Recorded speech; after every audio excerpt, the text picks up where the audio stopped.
Hello, investors. It's Don Vandenbord, Senior Portfolio Manager with Revere Asset Management. Today is Monday, August 28th, 4:50 p.m. Eastern Time, coming to you from St. Augustine Beach, Florida, with tonight's Revere Market Insight video. State of the market continued to be in a mild correction, now less than 4% off of the highs that the market put in not too long ago. Check over here at the trend gauge. Market leaders not acting badly. I kind of went into this a little bit on Friday. It's not really accurate to say that they're bearish slash downtrend, but not making any progress.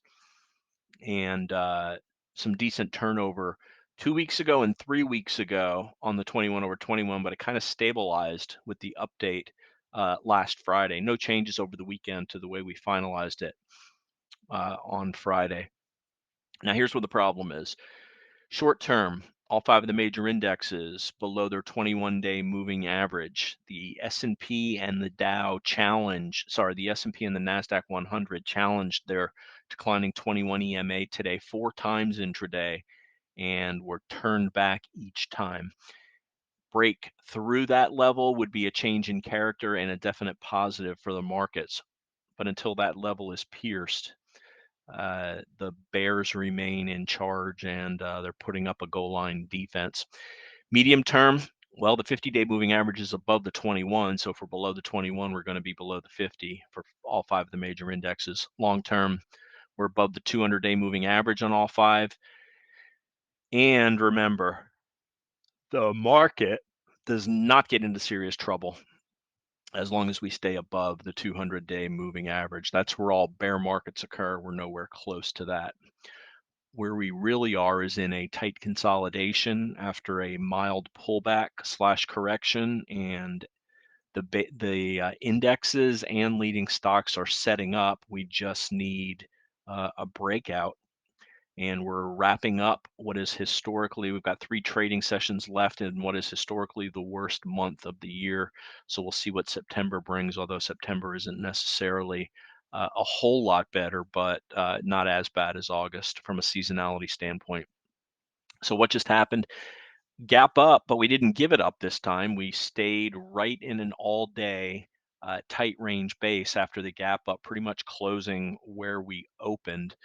RG8, this is our 8 growth ETF composite, up 0.8%. S&P gapped up 0.5%, closed up 0.63. NASDAQ 100 gapped up 0.7, closed up 0.75. Dow closed up 0.6, mid caps 0.9, Russell 2000 0.8, Global 60/40 up 0.51%. Bonds traded in a tight range today, and for the most part, higher prices, meaning yields coming off a little bit. That helped to support prices for stocks. In-house GROTECTION up 0.45%, no trades today. We'll hit the tail of the tape and charts of interest.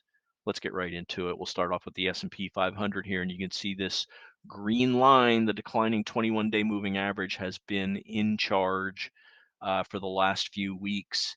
Got above it, failed last Thursday. That was after the NVIDIA gap up euphoria. Epic failure there, but we held the bottom of the range on the pullback this past Friday, so we haven't broken below the low of 2 Fridays ago, which means we're still in day 7 of the O'Neill rally attempt. But as I said, let's go to the 5-minute chart here. So you can see here, basically 44.40 is where the declining 21-day moving average is.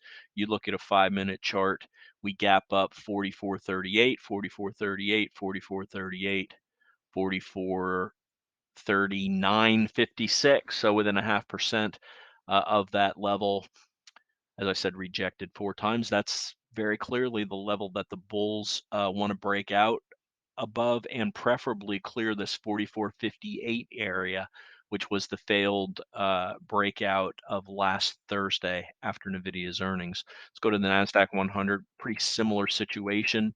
Actually got slightly above the declining 21 EMA today. Turned back though. Well, we are above the declining 21 EMA. We are above the 8 EMA, as same situation with the S&P 500. getting back above there. You can also see we're consistent on the indexes on this stochastic hook up on the daily chart. Let's go to the Dow. Dow not getting much help from its big price components, but bounced at 34,000 last Friday, making a lower low compared to the prior Friday. And again, that's because of the high price components that have been underperforming. Above the 80 MA, below the 50 and the 21. This is the index where the 21 is not closed back below the 50-day yet. And we got the stochastic hook up, although we're not out of oversold conditions yet. MDY, similar situation above the 8, ran into the declining 21 and stopped there today. Small caps above the 8 didn't quite get up to the 21, but this has been the weakest index as of late, with the move below that's 200-day moving average and closed back above it on Friday, making further progress higher, in fact, a higher high versus that Friday ago, where we put in the bottom, undercut the bottom on Friday, and above, at least today intraday, we made a higher high relative to the Thursday action where we had the big reversal in NVIDIA. Mid caps weren't impacted as much. That was really a big cap tech gap up and reversal day. So those are the major indexes. Let's check the VIX very quickly. VIX is doing what bulls want it to do. Second close below the 21 EMA into that 15 area. We spent a lot of time below 15 while the market was working its way higher. Let's go to the dollar. Dollar down tight inside range today versus Friday's range. Very small decline. With that decline, we saw, even before we saw the decline, we saw some nice action out of gold miners today, reclaiming or closing basically right on, slightly above, 0.2% above the 21-day moving average, which has now flattened out. So looking to try to put in a bottom there. Stochastic hookup up 2% on the day. The yellow metal, 4 tight trading days right above its 21, declining 50 overhead, holding the 200-day moving average, also trying to put in a bottom. And silver, we had that big gap up day on silver, and we're holding it and continuing in a tight range. So those metals, those 3 charts look like they're trying to get to higher prices. Bitcoin, BITO, this is the Bitcoin futures ETF, basically flat today. 7 tight trading days since the gap down 2 Fridays ago. Let's flip the bonds now. Tight action in bonds today, hanging near the top of their price range, which means hanging, well, in a tight range off of the highs in their yields, also below the 21-day moving average. This is BND, the broad bond index. TLT, same situation, below the 21. TYX, the long bond, bounced off its 21-day moving average. So, mirror image of what price is doing. That's how bonds work. And TNX, the 10-year, above the 21, off of its highs. So those are the inter-asset correlations that we show in every video. Here's the tail of the tape, and you can pause this here. The stochastic's improving. When I update this tomorrow, these won't be in red anymore, as they're, for the most part, off of oversold. We do want the NASI to hook up, especially the RSI. We want the dollar to pause. We want rates to continue to pull back. So we're getting some of what we need. When I say we, I'm talking about bulls. I'm not a bearish person. We want to make money in the market, but when it's not time to make money, we'll recognize that and, for the most part, stay out of the way. Fear and greed hanging around 47. We got a drop down in bulls from a sentiment standpoint in AAII last week, which is good. Still operating under the bear case until we get back above that 21-day EMA. A little bit of news: the China government is trying to prop up their stock market by cutting a stock trading tax in half. We'll see how that goes. As I said, O'Neill rally attempt day 7, a day back above the 80 EMA, 15th day below the 21 EMA, rejected 4 times, trying to get above it today. 10 out of 11 of the sectors were up. No, so not a big price day, but it was fairly consistent with gains across the board. The only sector finishing of the 11 Spider sectors finishing negative was XLU, and that was by 0.02%. Here's some charts we're going to take a look at. No changes to the portfolio today, so that exposure stays as is. And excuse me, our exposure ceiling, as long as we're below the 50-day, is a target ceiling of 1.0. We're just letting the market. There's really no edge in this market when we're ping-ponging around. So bottom line on the day, gap up. We held the gap up, which is good. Traded in a tight range, rejected 4 times at the 21 or the 44.40 level for the S&P 500. Similar rejection for the NASDAQ 100 at 367.30. Got above it, but couldn't hold it. So that's the bottom line. Take a look at these focus charts here. A little bit of a mixed bag on the charts. Let's start off with, I mentioned Tesla trying to get above its 21-day moving average. 4 closes right below it. We gapped above it today, but gave it up immediately. And this is kind of what you see in the market. When something tries to show strength, the market is holding it back. It's like the basketball underwater. Tesla faded, came back to close right below the 21 by the end of the day. Actually, yep, 0.8% below the 21. It's improving relative strength over the last week, however, we will note that. Next up, GDX, we already showed this uh, as the 3 metal ETFs, silver, SLV, GLD, and GDX, all trying to put in a bottom. Coal, CEIX, good day for 2 leading coal stock names today, although a positive close but a negative reversal. And even this is even extended to coal. Last 2 times this tried to put some distance between the base that it's forming and trying to break to higher highs. It failed. You can see the negative reversal today, the negative reversal a little over a week ago. So things are just not breaking away. Let's look at AMR, another coal stock.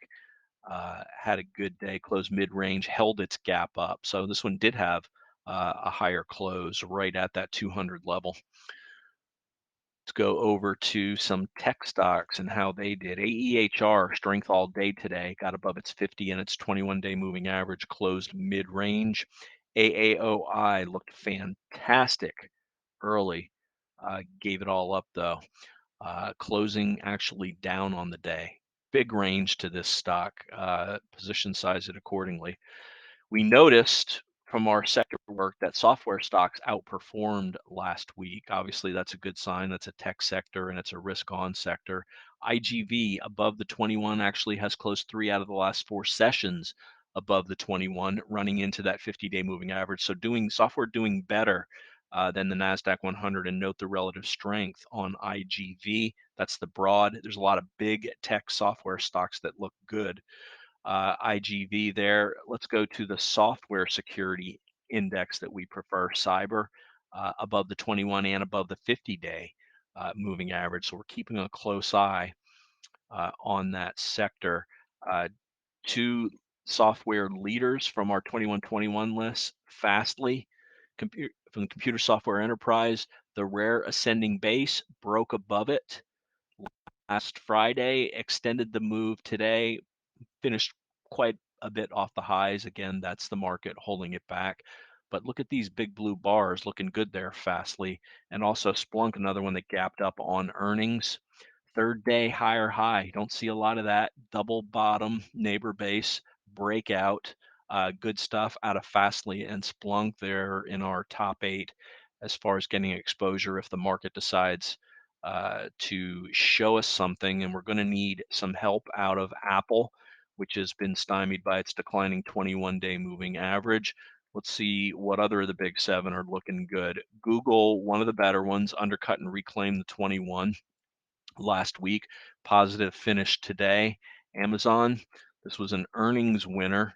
Hasn't showed any progress at all, but is holding at the 50-day moving average and presenting a very low risk entry. How about Microsoft? Didn't have a good reaction to earnings. Rejected at the 50-day and the 21-day acting as resistance also. So we need Apple and Microsoft to get above their 21s. That will absolutely get the NASDAQ 100 and probably the S&P 500 above their 21-day moving average. What didn't we show? We didn't show Meta. Meta below the declining 50. This is another one. Look at earnings gap up and has done nothing since then. 21 and below the 50 acting as resistance. Nvidia had a good day today, weak early, exceptionally weak early compared to the indexes. Buyers showed up. I'm talking about this weakness here, and then right on cue at noon, buyers showed up, taking it higher. Look how tight it got before the buyers came in here, right at 12:30-ish Eastern time, and then a nice sideways action into the close, holding on to those gains. So it bounced right where it needed to at the 21-day moving average. This is looking good. Looks like it wants to go higher if the market will go higher. That's my interpretation of what we're seeing there. And if the market falters, I would expect it to falter also and give up the 21 and the 50-day moving average. That's going to wrap it. As always, like to hear from you. Emails don@revereasset.com. If you're interested in becoming a client, email Dan, my partner Dan Stewart at revereasset.com. The phone is 855 Real Wealth. That's 855 732 5932. Remember, it's not how much you make in the markets, it's how much of that you can keep. We're playing it close to the vest while the markets attempt to carve out a bottom here. Less than 4% off of this 4607 high that was put in a month ago now. This is constructive action after a nice move up, which really started with a follow through day on March 29th, all the way back here, and then a breakout on June 2nd. And then we had another breakout that failed. That breakout was on 7/12. But in between there, we put in a little bit of a base, and that's where we're finding support. I see it as positive action. We just need a catalyst and some leaders to take charge. That can come out of nowhere. We've seen it before. It'll happen again. The question is when. And that's going to wrap up today's video for August 28th. This is Don Vandenbord with Revere Asset, telling it like it is. Thanks for listening and have a great day.